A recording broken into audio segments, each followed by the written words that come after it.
여러분 반갑습니다. 정의화입니다. 오늘은 향유에 대한 이야기를 하려고 그러는데요.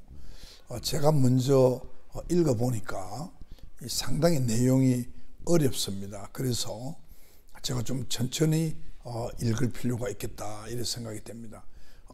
여러분께서도 잘 생각해 가면서 들어보시기 바랍니다.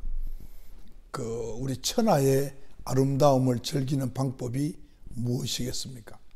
그것이 향유라는 것입니다. 향유는 태평한 마음의 상태입니다. 태평은 다스림의 극치이기도 합니다. 모든 개인이 자기의 삶을 향유할 수 있는 태평한 세상이 국가의 궁극적인 목표입니다. 장자는 격양가를 부르면서 이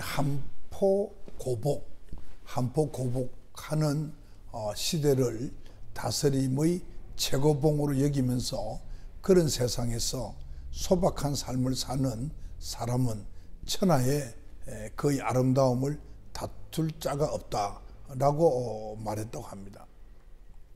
진정한 삶의 향유란 자신의 감정, 즉 공포와 슬픔, 분노와 시기 같은 감정을 유발하는 외물로부터의 자유로워질 때 달성됩니다. 여기서 말하는 외물이라는 것은 돈이나 지위나 인기나 그런 같은 것들을 외물이라고 했습니다. 다시 제가 말씀드리겠습니다. 진정한 삶의 향유는 자신의 그 감정, 즉 공포와 슬픔, 분노와 시기 같은 감정을 유발하는 외물로부터의 자유로워질 때 달성됩니다. 그들로부터 자유로워지면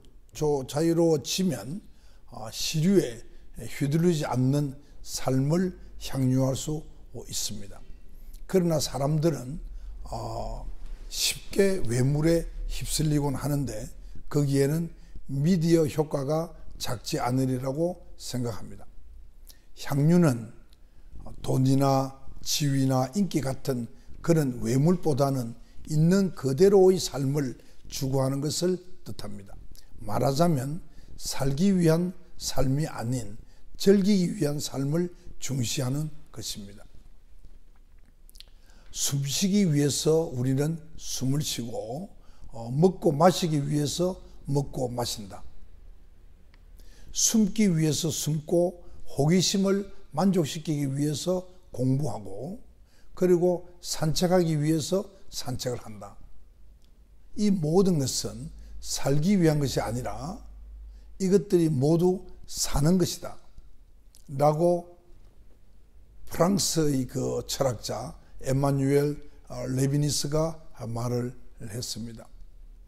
그러나 향유를 마음껏 사는 것으로 오인할 경우에 방만으로 흐를 수도 있습니다.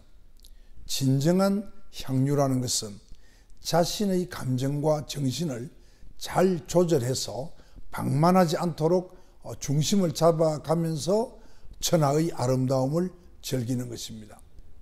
향유하기 위해 몰입하는 것은 도움이 되긴 하지만 과잉 몰입은 자제해야 합니다. 중심을 잃지 않으려면 자신을 유보할 그런 감정적인 여유가 있어야 합니다. 대화할 때 예를 들면 한 사람이 대화에 너무 몰입하여 자신의 감정을 과잉 표출하면 대화에 참여한 모든 사람들을 소외시키고 맙니다. 제가 사실 이 구절을 보면서 가끔 저를 뒤돌아보고는 했습니다만 저도 좀 그런 경향이 있지 않았나 하는 자성을 읽다가 했다는 고백을 합니다. 그것은 제왕들이 자주 저지르는 독재의 한 형태와 유사합니다. 정도전은 세자에게 행한 맹자 강의에서 감정 독재에 의한 제왕의 독재를 경고한 바가 있습니다. 그게 태조실록에 나오는 그 내용을 소개하면 이렇습니다. 마음은 저울과 같습니다. 저울의 눈이 작으면 양이 되고 저울 눈이 크면 근이 됩니다. 크고 작은 것을 한꺼번에 달면 근량이 섞입니다. 크고 작은 것을 각각 달아본 뒤에야 물건의 경중과 근량을 알 수 있습니다. 저울이라는 물건을 비워두었다가 물건을 기다리는 것인데, 그러니까 저울이라는 그 물건이라는 것은 비워두었다가 물건을 기다리는 것이라는 말입니다. 사람의 마음도 역시 이와 같습니다. 좋은 일을 보면 기뻐하고 못된 일을 보면 성을 내는 것인데, 기뻐하고 성을 내는 것이 사리에 맞아야 합니다. 만약에 좋아할 때에 성을 내고 성을 내야 할 때에 기뻐하는 것이 옳겠습니까? 그러므로 마음이라는 물건은 더욱 비워두고 일을 기다려야 할 것이오니 원하옵건대 세자께서는 정밀하게 살피소서. 이게 태조실록에 나오는 정도전의 얘기입니다. 유희와 고통 둘 다 삶의 중요한 부분이고 또 삶을 향상시킵니다. 긍정적인 것과 선한 것에만 초점을 맞추면 몸통만 남은 나무와 같습니다. 철학자 니체는 다음과 같이 말합니다. 인간도 나무와 같다. 인간이 높이와 빛을 열망할수록 그의 뿌리는 지면으로, 밑으로, 그리고 어둠 속으로, 깊은 곳으로, 다시 말해서 악으로 더 강하게 뻗어간다. 가장 높은 것이 그 높이에 도달하려면 가장 깊은 곳에서 출발해야 한다. 위대한 인간, 팽팽하게 긴장한 활이 발전, 여기서 저는 그 활전자를 이야기합니다. 화살 전자를 이야기합니다. 긴장한 활이 발전하는 것은 상반된 것들의 존재와 그것들이 만들어내는 느낌을 통해서라고 나는 믿는다. 니체가 한 말입니다.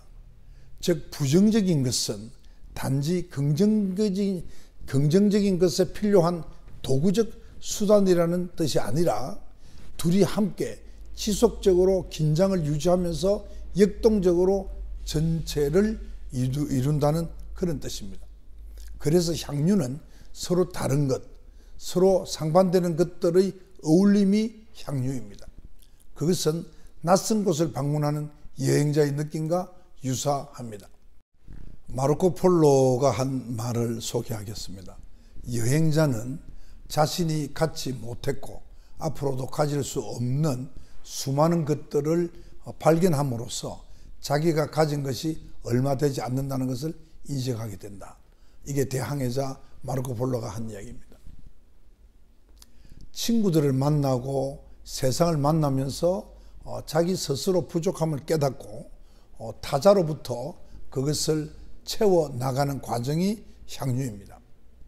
그렇게 타자들과 어울릴 때 즐거움이나 만족감이 더해집니다.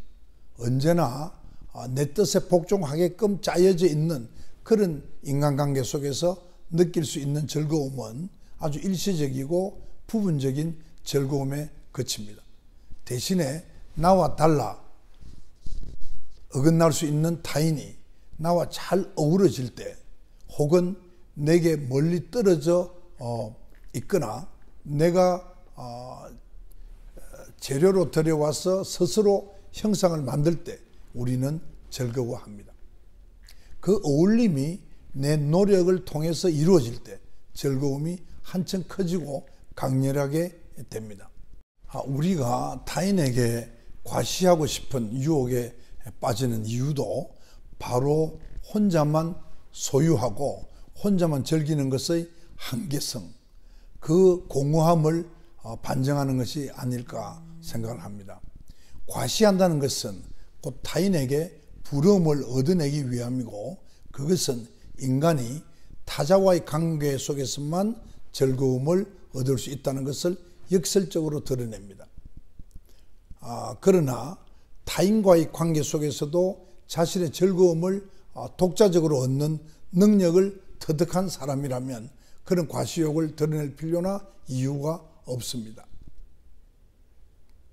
향유의 어울림은 놀이에서 극대화됩니다.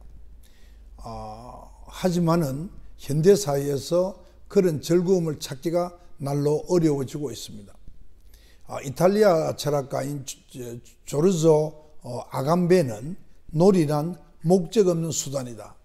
놀이라는 것은 목적이 없는 수단이다 라고 말한 바가 있습니다. 전쟁이나 경쟁이 개입되면 놀이는 쇠퇴합니다. 놀이터에서 노는 아이들을 보면 우리가 진지하게 여겨왔던 경제나 전쟁, 법을 장난감으로 바꿉니다. 어린 아이들에게는 자동차나 총기는 장난감일 뿐인 것입니다. 따라서 향유는 우리가 당연시 해왔던 것을 거꾸로 볼 기회를 제공합니다. 이렇듯이 향유는 일견 어렵지 않게 터득할 수 있을 것 같지만은 방심하면 몰입이 과잉으로, 또 내면보다는 외물로, 어울림보다는 과시로, 해방보다는 예속으로 치닫기 쉽습니다. 그래서 향유는 우리가 사는 동안 꾸준히 습득해 가야 할 중요한 사회적 기술의 하나입니다. 이상입니다. 제가 읽어보니까 아까 말씀드린 대로 굉장히 어려운 설명들입니다. 우리는 향유하고 싶다고 자주 이야기를 합니다. 이것도 향유하고 싶고 저것도 향유하고 싶다고 이야기를 합니다. 진정한 향유가 어떤 것인지 생각하게 됩니다. 여러분도 고민해 보시기 바랍니다. 감사합니다.